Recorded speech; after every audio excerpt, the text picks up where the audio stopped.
UP के रायबरेली में जुआरियों से वसूली करना दो सिपाहियों पर भारी पड़ गया। पहले वसूली के दौरान जुआरियों ने हमला किया और पिटाई की और जब वीडियो वायरल हुआ तो दोनों सिपाही सस्पेंड कर दिए गए।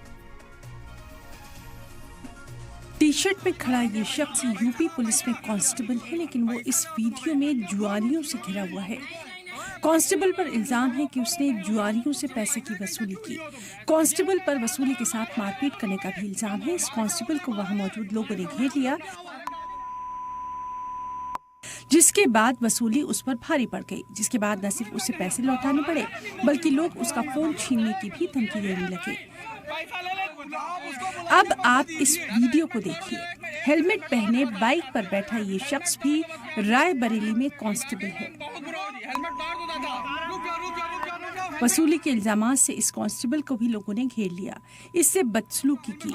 नोटों के साथ वीडियो वायरल होने के बाद दोनों कांस्टेबल्स को जिले के एसपी ने सस्पेंड कर दिया। दरअसल दोनों ही कांस्टेबल कोतवाल को जानकारी दिए बिना जुए के अड्डे पर बिना वर्दी के पहुंच गए थे और जुआ रुकवाने की जगह उनसे वसूली शुरू कर दी थी। लिहाजा दोनों सिपाहियों को इसका खमियाजा भी भुगतना पड़ा और इसकी कीमत उन्हें सस्पेंड होकर चुकानी पड़ी। ब्यूरो रिपोर्ट, सलाम टीवी।